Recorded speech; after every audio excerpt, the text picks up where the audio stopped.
Right guys, welcome to the Spooling Up channel.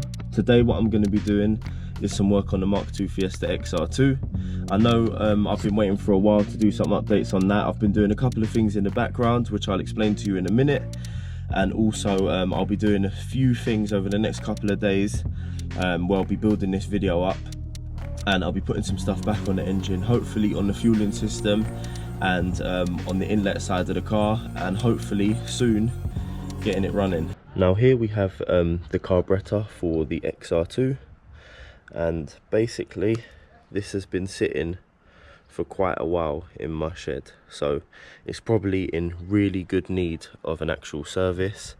I did think about getting a reconditioned one, which is something that I may still do, but just for the time being, just so I can see if I can get the car started, I'm going to go ahead and clean this up and give it a mini little service myself without taking it apart, just seeing if I can get some of these mechanisms moving a lot smoother and give it a bit of a tart up. And then once I've got the inlet manifold, I can put this on and start installing it to how it was.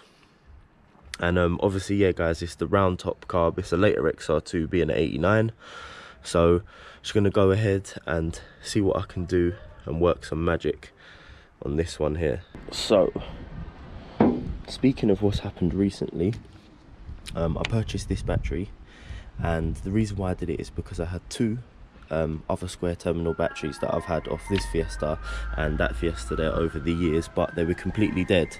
So I purchased this one, and what had happened actually was when I connected up the other two batteries I had before to this car and turned the key, nothing happened, and I blamed the batteries because they were dead and they were no good. So I bought this one, connected it up, and the same thing happened.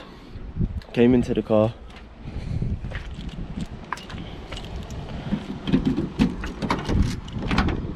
got the key in the ignition, turned it, nothing, and I thought, oh man, there's seriously going to be something wrong with the electrics here. So I've got a power probe, I connected that up to the battery, I probed up the starter motor. I know the starter motor is working because I tested it, and then I started testing some of the electrics, turned the key, saw if I had any power at the ignition and so on and so forth, and I did, thank God. I managed to find a broken wire down by the starter motor, so I repaired that and connected up to the starter, and now we have some power.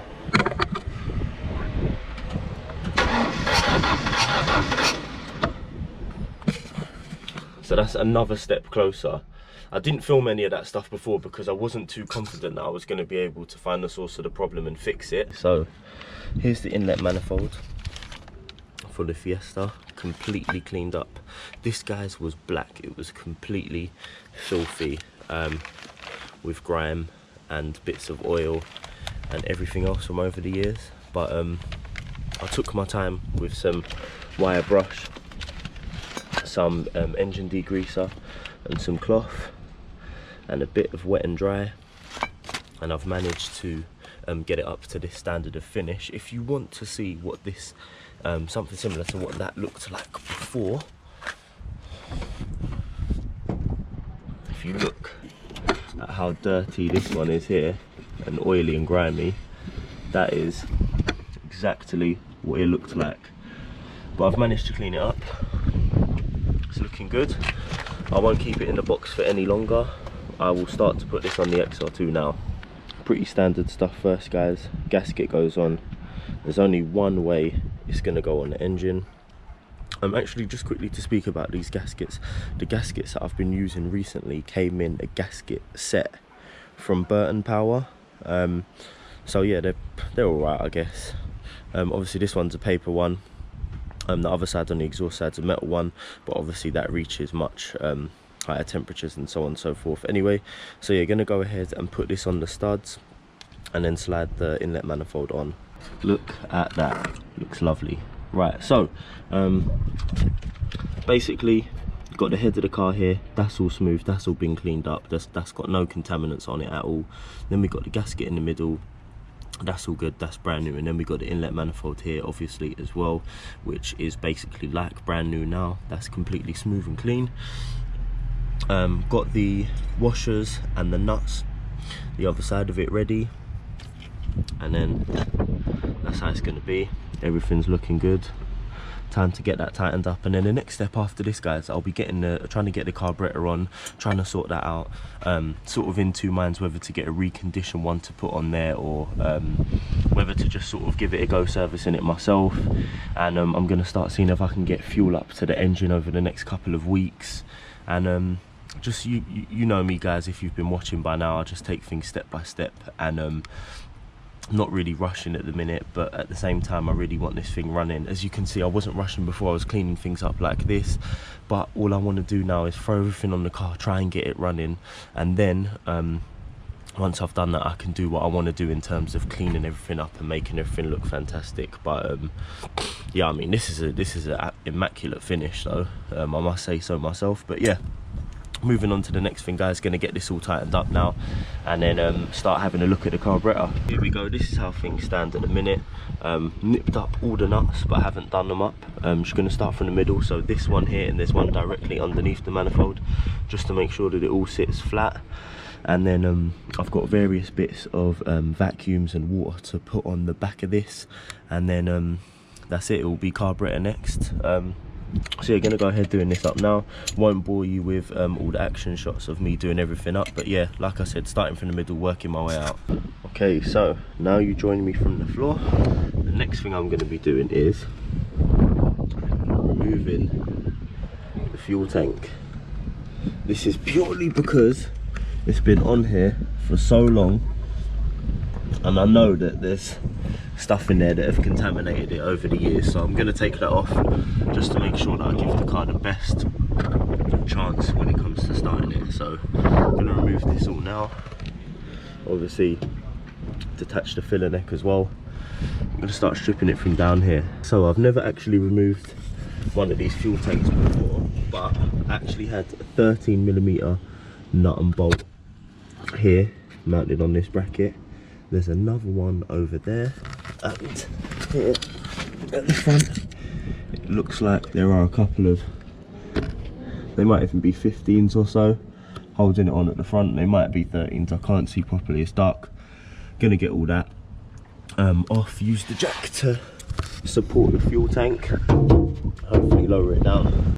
There we have one fuel tank on the floor, and surprisingly up here it's in pretty good nick, man. Really happy to see that, really happy to see that, knowing that it could be a lot worse. Just got to remove the sender unit from the top of the tank, and then it's out, and there's a filler neck. This absolutely stinks and it doesn't smell good, so I'm going to be emptying that out and giving that a proper cleanse.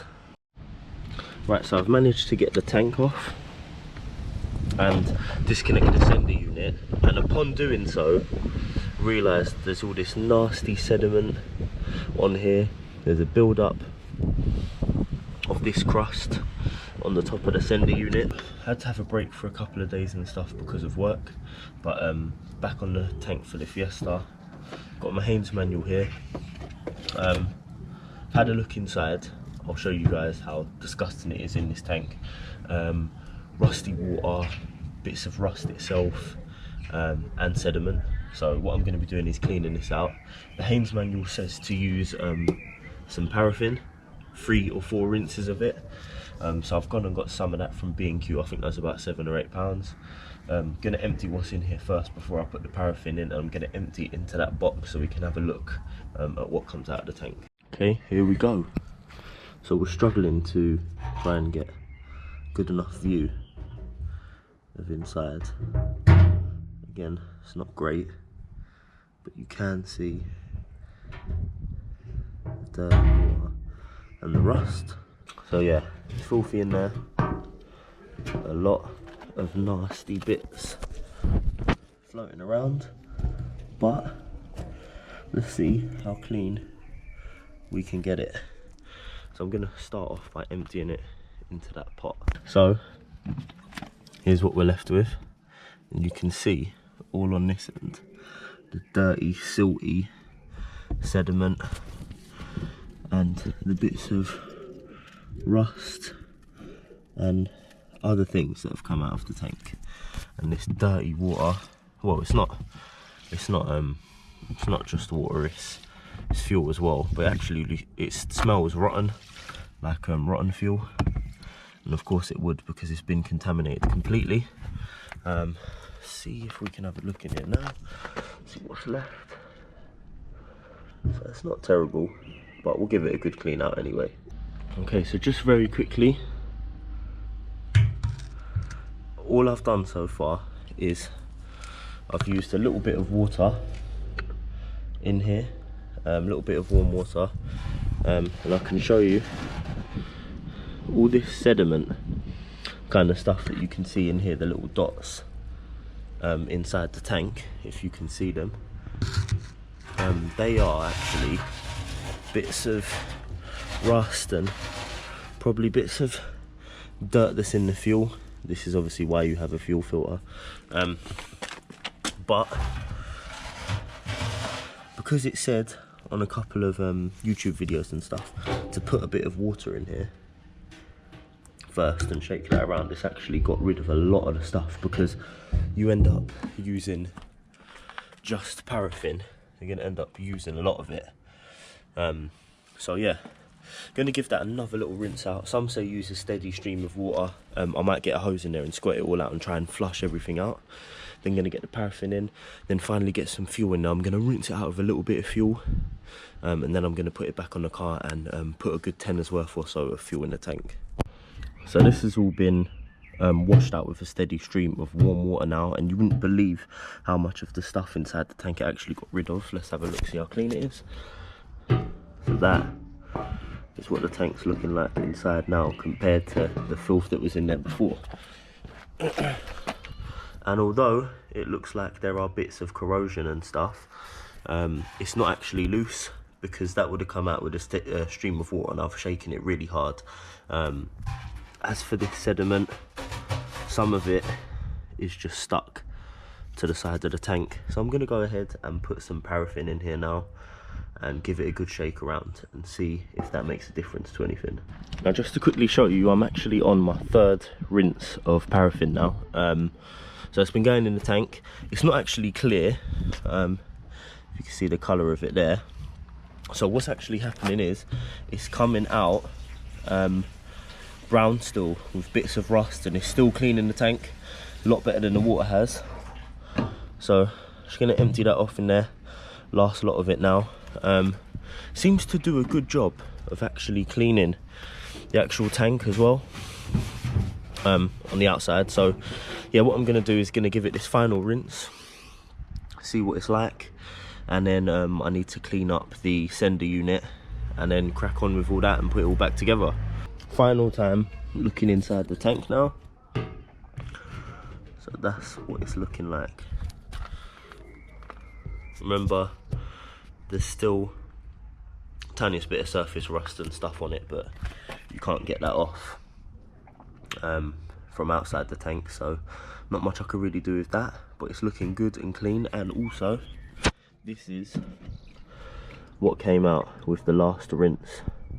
Tiny bits of grit at the bottom. So yeah, all in all, pretty happy with the result of washing this tank out. Anyway, that's the last I'm going to be showing you inside the tank. Just got to start preparing everything to go back on now, so I've got to clean up the sender unit. Right, so just turn my attention to the sender unit.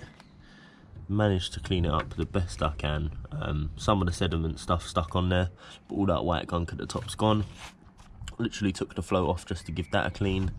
That's the washer for the top, and that is the strainer. So I'm going to put all of this back together, pop it back in the tank, and try and get it lifted up. That is a sender unit, all assembled back up and ready again. Seals on there, ready to go straight back on the tank. Right, so that is it.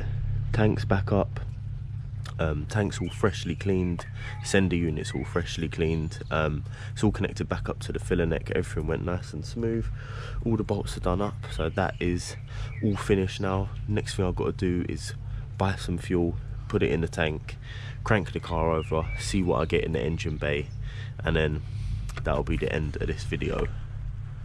But obviously I've been working for like the past half hour or so in this rain, but I'm not gonna go and get fuel now and start trying to mess around with the engine while it's literally pouring down, so I'm gonna call it a day. Right, so I've just jumped in the Golf, got my jerry can down here. I'm gonna go and finally get some fuel and put it in the tank of the Fiesta, crank it over and see if I get any fuel in the engine bay. But the only thing is that it's starting to rain, man. It's been gloomy like all the time. It's been holding me back a little bit this week, but I'm gonna see what I can do regardless, because I need to get this done. Right, so I've got my fuel here now. Gonna go ahead and put that in the tank. Obviously before the car gets run properly, I'm gonna do a fuel filter, gonna do the oil and filter itself, and just make sure that everything's all good and it gets a little mini service before I actually run it fully. But before that, I want to see if I'm able to start it. But just for now, just gonna put the fuel in, give the engine a couple of cranks over and see if I get anything at the engine bay. This is obviously how things were left over last time. Just basically want to see if I get fuel out here from this side of the pump. Typical though, starting to pour down with rain as soon as I come out here. Okay, it's not raining right now. Got a quick 5 minutes. Went to go and get another £5 worth of fuel because I didn't think that £5 in the tank would be enough to even get on the pickup. Set up this little rig here. Obviously got a mechanical fuel pump. Just literally set it up with a bit of hose going into that bottle, and if you give me a minute, I need both my hands for this, but I'm gonna crank it over and there will be fuel in that bottle. Let's just see what's going on.